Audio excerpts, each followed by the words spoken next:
Hello everyone, কেমন আছো তোমরা সবাই? আমি খুব ভালো আছি, আশা করছি তোমরাও খুব ভালো আছো। তো আজকে বিকেলবেলা একটু আমরা রেডি হয়ে গেছি, তিনজনে যাচ্ছি একটুখানি বাইরে ঘুরু ঘুরু করতে। আর আমাদের ঘুরু ঘুরু মানেই তো ওই যে সবজি আনতে যাওয়া বা গ্রসারি শপিং করতে যাওয়া। প্রথমে বেকারি শপ থেকে একটু দুধ নিয়েছিলাম, তারপরে মেডিসিন নেওয়ার ছিল আমার আর রিহুর জন্য কিছু, তো সেগুলো নিলাম। আর তারপরে গেলাম সবজি বাজারে সবজি কিনতে। তো এখানে প্রথমে শাকের দোকান থেকে শাক নিয়ে তারপর আদার সব সবজিগুলো নিলাম। আর আজকে তো শুক্রবার, মানে ওই হাট বসার দিন। এই শুক্রবারটা আসলেই না আমার আর জয়ের ওই কবিতার কথা মনে পড়ে। হাট বসেছে শুক্রবারে, বক্সিগঞ্জে পদ্মাবারে, জিনিসপত্র গুটিয়ে নিয়ে কি যেন গ্রামের মানুষ বেচে কেনে।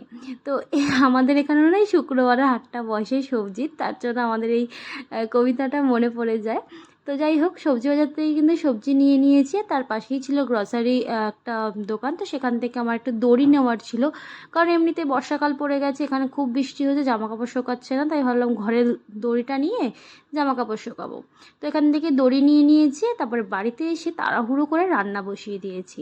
দেখো, এক ছোট কড়াইটার মধ্যে রিহুর জন্য খিচুড়ি বসিয়েছি, আর বড় কড়াইটাতে আমাদের জন্য রান্না করছি। আচ্ছা, তাড়াহুড়োতে ভাবলাম যে ওয়ান পট ডিশ একটা বানাবো।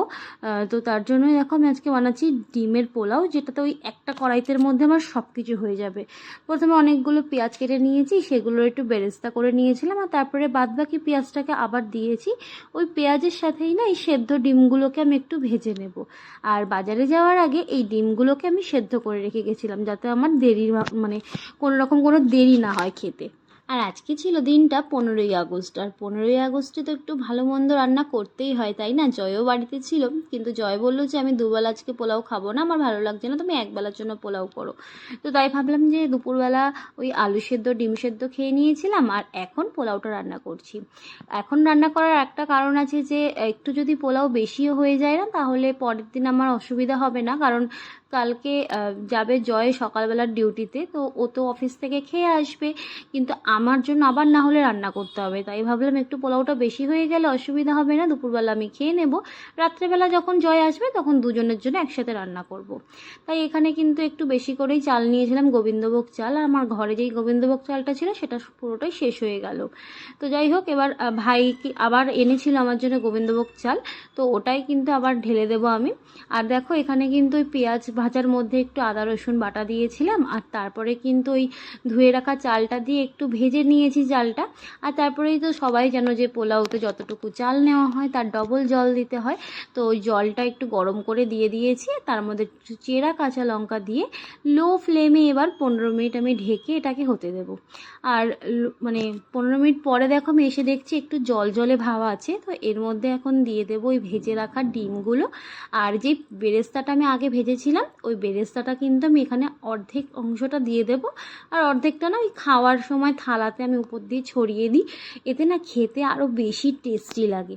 তোমরা এইভাবে কোনোদিনও ডিম পোলাও বাড়িতে রান্না করে দেখো, সত্যি বলছি, মানে এত কম টাইমে আধা ঘন্টার মধ্যে পুরো ডিশটা তৈরি হয়ে যায়, আর খেতেও না বেশ ভালো লাগে। আর পোলাও বলে কথা, বাঙালি, একটু তো চিনি দেবই আমরা, তাই সেখানে কিন্তু অল্প একটু চিনি দিয়ে দিয়েছিলাম। আর তারপরে একটুখানি আবার ঢেকে দিয়েছিলাম, যাতে এই জল জলে যে ভাবটা আছে সেটা চলে যায়। তো এই যে আমার কিন্তু ঝরঝরে একদম ডিম পোলাও তৈরি হয়ে গেছে। তো চলো এবার তাড়াতাড়ি করে জয়কে খেতে দিয়ে দিই, অলরেডি অনেকটা দেরি হয়ে গেছে। আর আমাকে আজকে বাজারে যেতেই হতো, না হলে এতটা দেরি হতো না, কারণ কালকে তো আবার জন্মাষ্টমী। তো জন্মাষ্টমীর জন্য ঠাকুরের জন্য একটা জামা কিনলাম, আর একটু মিষ্টি ফুল এগুলো আনার ছিল, কারণ জয় এগুলো না দেখে আনতে পারবে না। তাই ওর সঙ্গে তো আমাকে বাজারে আজকে যেতেই হতো, তার জন্য এতটা দেরি হয়ে গেল। তো এখানে দেখো জয়কে কিন্তু দিয়ে দিয়েছি খেতে, উপর দিয়ে একটু বেরেস্তা ছড়িয়ে দিয়েছি। ওর খাওয়া হয়ে গেলে ও আবার রিহুকে ঘুম পাড়াবে, সেই ফাঁকে আমি খেয়ে নেব। আমরা দুজন না এখন একসাথে আর খেতেই পারি না, কারণ একজনের ডিউটি করলে আরেকজন খেতে বসতে হয়, এরকম একটা ব্যাপার। তো চলো ঝটপট কিন্তু গরম থাকতে থাকতে পোলাওটা খেয়ে নিই। আর রিউকেও আমি খাইয়ে দিয়েছি, এবার ওর পাপা ওকে ঘুম পাড়াতে নিয়ে গেছে।